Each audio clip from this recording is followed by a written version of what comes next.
Everyone, welcome to Broadband News. Happy New Year. It's been a while since I've been on. I hope you had good holidays.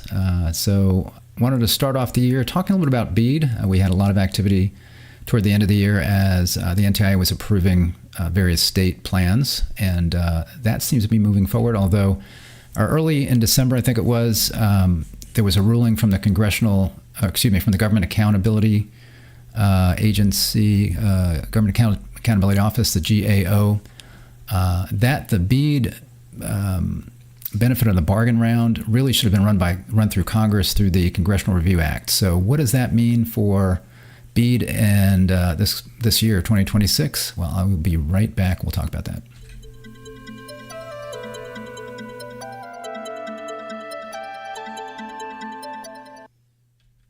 Thanks for joining. Rick Uzzi here with Quorum. So again, Bead has been, I think it was November of 2021 is when that legislation was signed into effect with the Infrastructure Investment and Jobs Act. And here we are sitting early in 2026, and we don't have any Bead deployment funds that have been issued as far as getting broadband in the ground for the purpose of the Bead program, which was to close the digital divide and get people that don't have broadband or what would qualify as broadband service. So here we are still sitting here at 2026, a totally different administration at this point, one that had promised to get things moving. And I had said that I think they were putting some roadblocks in the way with this benefit of the bargain round.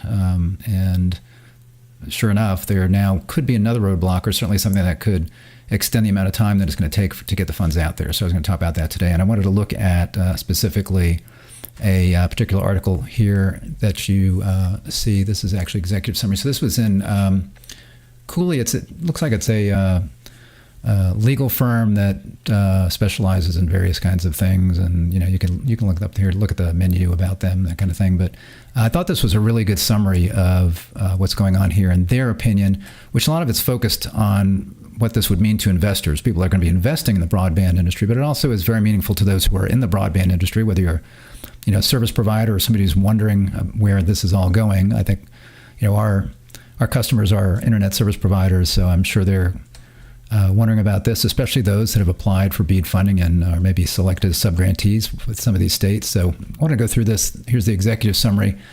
And then I wanted to go through and kind of skim some of the other parts in here where they go into some details. So you see here on December 16th, 2025, the GAO issued a legal opinion finding that the NTIA Bead restructuring policy notice that overhauled the Bead program is a rule subject to the Congressional Review Act. Under the CRA, no rule can take effect until it's submitted to Congress and the Comptroller General, the director of the GAO, to them. And then GAO concluded that the NTIA failed to follow this procedure, meaning the benefit of the bargain reforms announced in June cannot legally take effect until Congress is formally notified and given a chance to review. While curing the procedural defect identified by the GAO in its legal opinion should be easy but time-consuming, this development injects new uncertainty into broadband infrastructure investments tied to Bead funding. So again, they're looking at it from an investment perspective, but also just anybody that is really interested in where this is going. Again, that would be the subgrantees. That would be folks like us that could be providing services or equipment to the subgrantees. We're all interested in where this is going. Again, it's been since 2021 since this has all been hanging out there. The policy notice forced states to redo their grant awards in an extra round of bidding, sometimes yielding new winners, lower project costs, and substantial, unspent funds. GAO's finding raises a question: what is the legal status of those revised Bead awards if the rule authorizing the changes was not yet effective? So, it really is amazing, what some of the states submitted after the benefit of the bargain round. In some cases, their costs went way down, which meant they had a lot of money left over.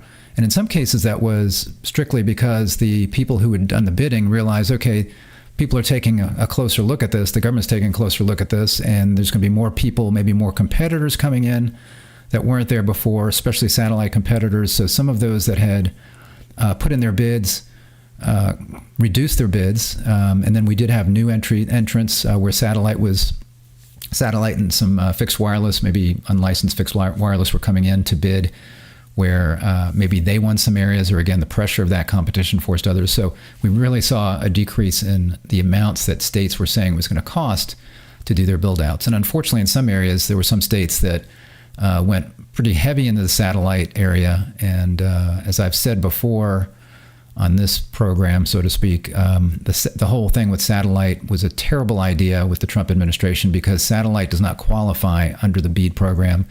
The Bead program requires 100 by 20, and you're lucky if you can get 20.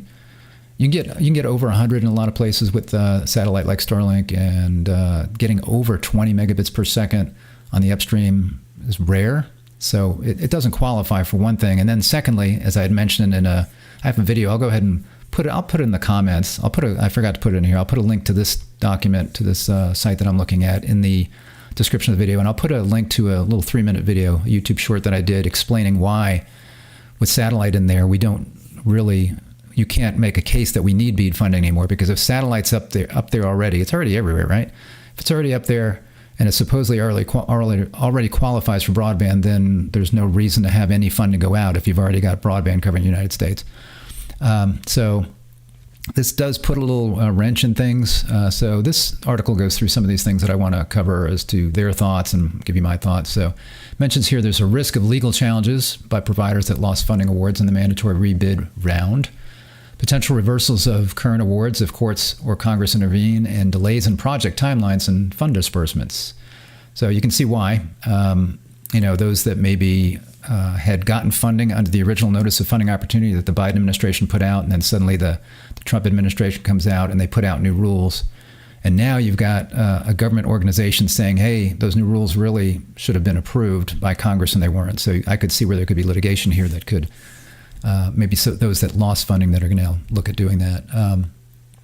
States that had to unwind preliminary awards and conduct benefit of the bargain rounds or rebids, notably Louisiana, Nevada, and Delaware, face the highest uncertainty, as agreed bidders in those states have clear grounds to contest the outcome. So what they're saying there is those states had already picked their subgrantees. They'd already been notified, hey, you're going to be getting funding, and then suddenly that was kind of pulled out. The rug was pulled out from them. Key takeaways this from the executive summary here. Investors in broadband infrastructure should not assume BEAD grants are a settled matter. The program's hastily implemented rule changes face procedural and legal headwinds until NTIA cures the CRA submission gap and any related disputes subside. I think I was searching for that term. Let me get rid of that so it's not yellow everywhere. Until NTIA cures the CRA submission gap and any related disputes aside, deal teams must bake in extra safeguards. This means verifying the solidity of awarded funds, preparing for possible delays or reversals, and contractually protecting investments against regulatory uncertainty. With prudent diligence in structuring, investors can continue to capitalize on BEAD opportunities while insulating themselves from current legal uncertainty. So again, investment kind of focus on this, but it has meaning for anybody who's interested in BEAD. GAO opinion review, and this is going into a little more detail here. Again, the December 16, 2025 opinion finds that the benefit of the bargain rule unilaterally modified key requirements of the original May 2022 BEAD NOFO. The policy notice eliminated or relaxed several prior rules, fundamentally changing the program's fiber-only deployment preferences, wholesale network access mandates, and low-cost service plan requirements, and imposing new procedures, most notably a requirement that each state rescind any preliminary subgrantee awards and hold an additional technology-neutral bidding round to maximize cost efficiency. In GAO's view, these were not minor tweaks, but substantive changes, and indeed they were substantive, especially the fiber part. And I also had other videos where I make a case that, and maybe I'll post that as well in the comments, that the original intent from Congress was that this be fiber broadband, and that the way the Biden administration interpreted that was based on what was considered priority broadband, was to say that satellite did not qualify for that. So there was an emphasis for sure on fiber broadband in the first notice of funding opportunity, but really there should have been. It was still left open to DOCSIS, anybody that could reliably do over 100 by 20. It was even open to DSL, which was ridiculous, if they could do over 100 by 20. But satellite was excluded. And again, I think that was smart. And one of the reasons I think it was smart was because, again, satellite is ubiquitous above us. It is at the very best marginally supporting the requirements for BEAD, and does not support other requirements that were in the Notice of Funding Opportunity, and actually in the Act, in the BEAD program, the Infrastructure Act, that would say that the technology needs to be able to evolve over time to meet needs of consumers and the demands of the applications that consumers use. And satellite is probably the least capable of doing that, because you've got to consider the fact that when you launch a satellite service, it's not just one satellite, it's a constellation of satellites. So Starlink's already got thousands of satellites up there that aren't going to be able to go a whole lot faster than they can go now, and they're going to need more satellites to be able to support additional business. And they're going to have to maintain that constellation. The lifetime of one of those satellites is about 5 years. That doesn't mean that they're all going to start falling out of the sky in 5 years, but they certainly have to be deorbited over time and replaced. It's a constant kind of thing. So I think it was smart for what the Biden administration did as far as taking satellite out as a what was called a priority broadband service. It was allowed. Satellite was allowed. I thought they struck the right balance as far as having satellite available as an alternative in areas that were very, very expensive. But unfortunately, what the Trump administration did was it completely took away that and just said, if satellite is less expensive, you really need to consider it. That's less expensive is not what we're looking to do here when we're going to spend all this money to try to give everybody broadband that hopefully will serve them for years and years and years to come, and not just for the short term. Critically, when an agency promulgates a rule, the agency must submit it to both houses of Congress and to the GAO before the rule can take effect. Till the rule is reported and the review period lapses, an agency action that meets the CRA definition of a rule may not take effect. GAO concludes that the NTIA's policy notice is precisely such a rule, and because NTIA did not submit it, the policy notice is not legally effective. So again, they just needed to submit this to Congress. Under the CRA, NTIA should belatedly submit the June 6 rule to Congress. We anticipate NTIA will do so promptly, like early 2026, to cure the defects. So they're saying that they believe that the NTIA is going to go ahead and submit this. And certainly with right now Congress being in control of the Republican administration, the Trump administration being Republican administration, it should go through all that's very narrow control. There is that control. A CRA disapproval is unlikely given that the Bead policy originated from the Trump administration and aligns with its priorities. And even in the unlikely event a joint resolution passes Congress, President Donald Trump could veto it. Absent disapproval, the rule would become effective after the statutory waiting period, that is 60 legislative days after submission for major rules. Practically, that points to the reforms being validated and enforced by spring of 2026. So if they get this if they submit this to Congress very quickly, they're saying, I guess, spring 2026. So we do see this additional, again, maybe 60-day waiting period or period of uncertainty here. State exposure analysis, benefit of the bargain awards at risk. From an investor's perspective, the critical question is whether Bead grant awards made under the unsubmitted rule are secure. The answer likely depends on the state and circumstances in which those awards were made. We categorize the risk into two tiers: states that had to redo awards under the June policy, high risk of challenge, and states that had not awarded funds by June and simply followed the new rules from scratch, lower risk. So again, from an investment perspective, but this applies to which states are the most at risk as far as challenges go. Louisiana, it mentions, it was among the furthest along. They were always at the lead. Louisiana was first out, always had everything done very quickly. So first was among the furthest along under the Bead rules to the point of being the first state to win NTIA approval for its final proposal under the new regime in late 2025. When the policy notice came out, Louisiana's broadband office already had a preliminary roster of subgrantees and an allocation plan near $1.36 billion, its full Bead allotment, approved by the prior NTIA leadership. The policy notice required Louisiana to start over. The state complied and reopened its grant process, this time welcoming satellite and wireless bids alongside fiber.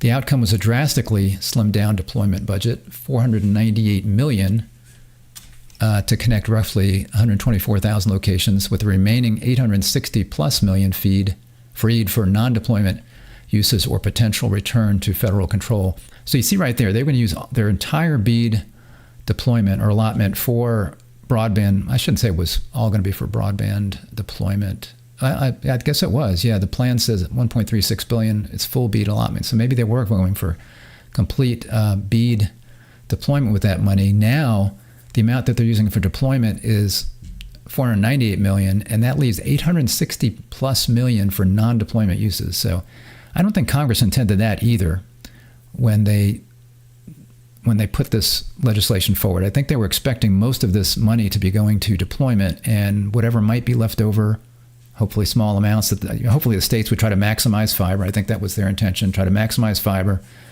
and get as much broadband in the ground with fiber, and then other areas cover what they had to cover with fixed wireless or satellite. And then if there was anything left over, a small amount, that would be non-deployment. But that's not the way it's working with a lot of these states now that this round went through. So it does show you the government can save money.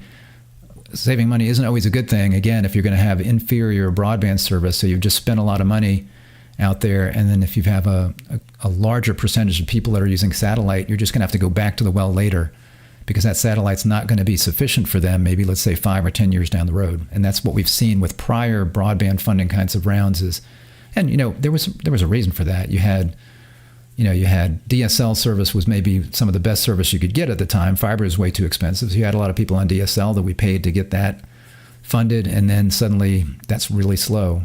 Now that's really slow, that DSL service. I think we're going to see the same thing here with satellite. So unfortunately, we kind of went backwards here, going back to what we had done in the past and looking at technology that's not going to be as future-proof as something like fiber. It says here, however, those savings came partly by displacing earlier fiber winners.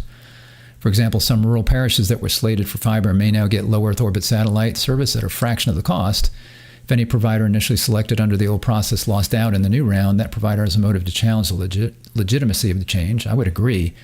Again, I think there's a lot of grounds to challenge the whole thing based on the way it was changed, based on the way the fiber preference was removed, and the fact that satellite doesn't really even support the requirements of Bead as far as speeds, and especially not speeds, plus the fact that it can't evolve over time. Any significant disruption to Louisiana's program would likely require a federal court to invalidate NTIA's notice retroactively, an aggressive step, but not impossible if a judge finds the rulemaking laps prejudiced bidders.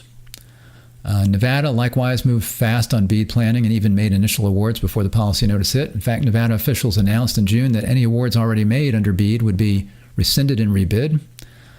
Displaced ISP, fiber ISP or consortium could pursue legal actions, so the same thing there. Delaware is an example of a state with a small Bead allocation, just more than $100 million, and relatively few unserved locations, which nonetheless saw a big shift in approach under the new rule. Delaware had planned to fiber connect most remaining unserved homes likely via telephone or local telephone companies or rural providers, fiber providers under the original rules.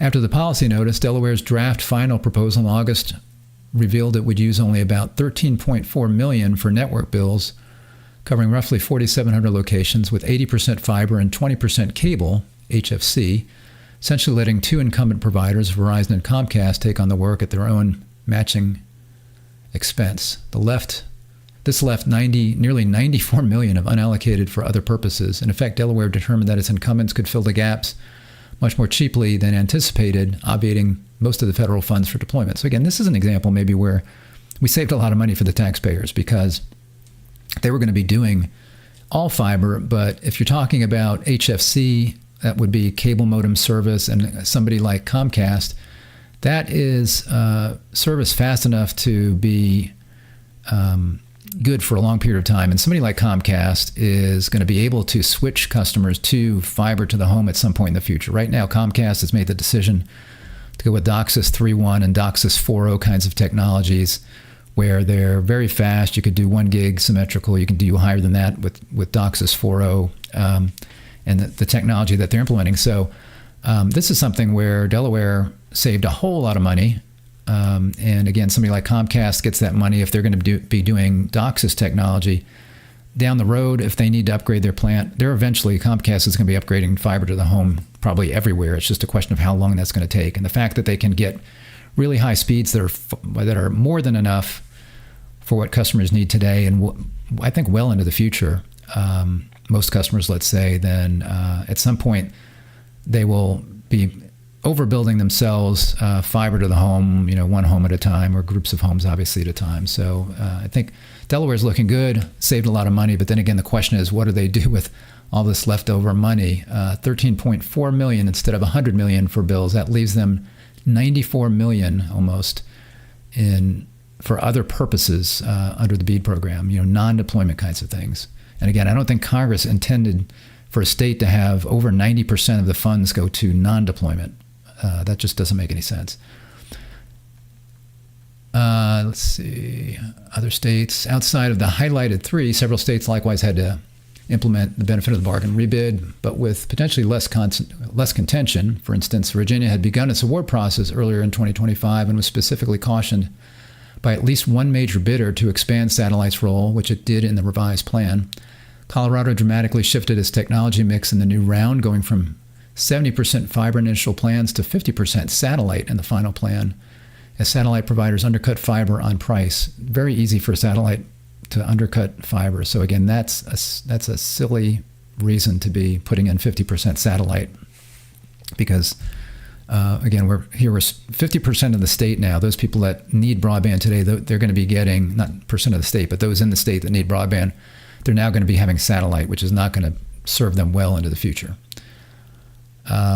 These shifts indicate that incumbent telecom or fiber companies in multiple states lost ground to new entrants because of the new rule change.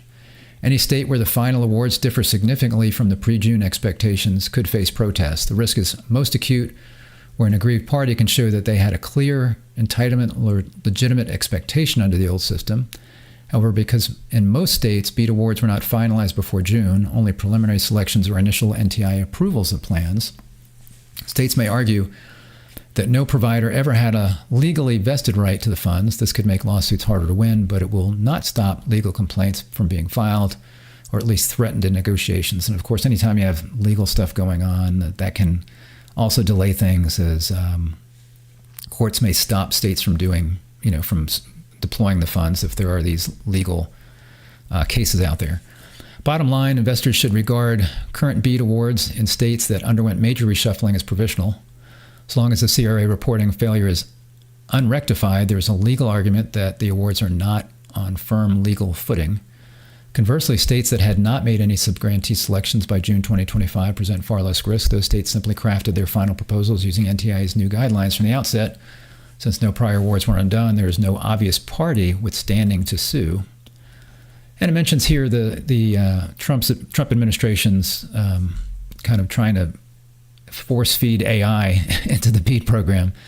So it says there, intersection with AI executive order, an overlapping regulatory development. Trump's EO on AI issued, that's executive order on AI issued on December 11, 2025, directs the Department of Commerce to identify onerous state AI laws and within 90 days publish a policy notice making states with such laws ineligible for certain federal funds, notably their BEAD non-deployment funds. So what it says here, I guess, would mean that it's not going to impact the broadband deployment funds. So they're talking about non-deployment funds here. And again, we're seeing in some states, 50% or more maybe of the funds that they were going to be using for deployment are now non-deployment. But so this is just something else to consider, is that the Trump administration is trying to get a national AI policy and not have what they're calling onerous AI policies or regulations in states. They're trying to get everything kind of settled from a national perspective. So they're leveraging BEAD funding for that. So I don't know if that will impact broadband deployment funds, but it's certainly something else to consider. Outlook likely resolution in 2026 and less likely scenarios. So as far as this law firm, their likely scenario, they say, despite the current turbulence, the most probable outcome is that NTIA's BEAD restructuring will ultimately stand with a modest delay. We anticipate NTIA will formally transmit the policy notice to Congress and the GAO in early 2026, bringing itself into compliance with the CRA. Once submitted, the CRA's clock starts. Even if some in Congress oppose the policy, a CRA disapproval resolution is unlikely to succeed. It would need to pass both houses and Senate and overcome a virtually certain presidential veto. Assuming no disapproval, the benefit of the bargain round or rule would likely become effective by spring 2026. The timing depends on whether it's classified as a major rule, which, given the $42 billion program impact, it probably will be, triggering a 60-day legislative delay. So, I would say this is a major rule, so we could be looking for that. What if things go off script? Less likely scenarios. If a coalition of legislators objected to how the Bead changes were handled, it would introduce the gravest outcome, nullifying the June 6 rule. In that case, NTIA's reforms would be void, and the program would be ostensibly reverted to the original NOFO rules. In practical terms, this could force states to once again redo awards and likely extend timelines by another year or more. So I don't anticipate that, because nobody wants that to happen that I can see. This program began under the Biden administration, and the Trump administration talked about, they basically blamed the Biden administration for the fact that no broadband had been deployed yet. And there were some things that the Biden administration did that that made it stretch out. Some things that were in the notice of funding opportunity that were not in the legislation related to, let's say, workforce requirements and environmental impact and those kinds of things. A lot of pet projects for Democrats. So there was some case for that, but there were some other things that that extended things out that were kind of beyond their control, having to do with the fact that maps had to be created. We didn't know who had broadband before we could decide who should get broadband, and that was a long process, and there was a lawsuit involved in that on who should do the mapping fabric, kind of the back end for the map. So there were some things that were just delays in general. But yeah, the Biden administration did have some things in there that they were putting into the notice of funding opportunity that should not have been in there. And then the Trump administration came along. They blamed the Biden administration. They said, we're going to get the funding out before the end of, or by the end of 2025. And here we are now, we're into January. And we're seeing further delays because of changes that the Trump administration made. And again, the changes that they made, I don't think were good for the program for the most part. It's great that we're saving a lot of money, but we're really not saving a lot of money, because I don't think they can claw back those funds. So for Delaware, who gets $100 million, and that's certainly the smallest amount that any state is getting compared to billions, let's say, that Texas and California and Georgia and others are getting, we're still going to be spending that money. So Congress allocated it. Unless Congress comes back and says, you know what, we didn't want this much money going to non-deployment, so we're going to go ahead and take that back. Unless somebody does something like that, this money's getting spent. So we're not really saving money, in my opinion. What we're doing is we're taking money out of one pile, which would have given everybody better, or most everybody, better broadband than they have today or could get today through satellite. And we're kind of compromising on satellite in a lot of places, unfortunately.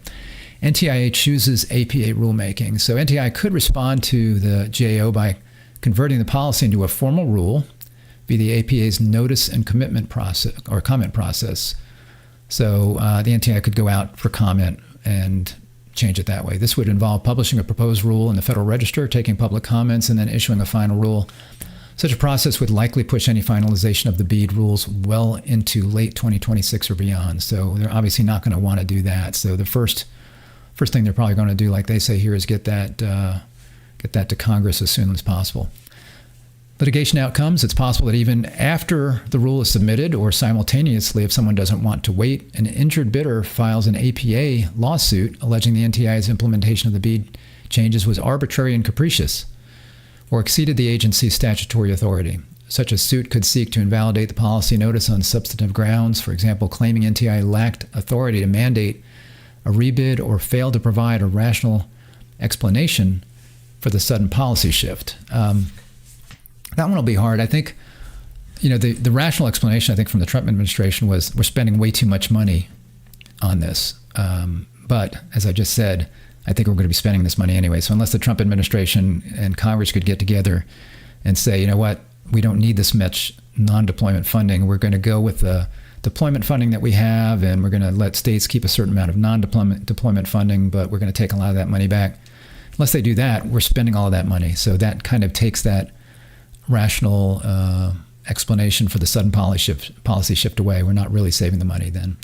And there seem to be some arbitrary and capricious changes, in my opinion, as far as the intent of Congress, as you could read through if you read through the bill, and the fact that they obviously wanted people to have the best possible broadband and not satellite, would be my opinion. Keep in mind that if NTIA cures the CRA issue and Congress doesn't object, it strengthens NTIA's hand in court, because then the rule has congressional implied blessing. That's true. So if they send it to Congress for review, Congress reviews it, they say, okay, go ahead, everything passes, then it's going to be harder for folks to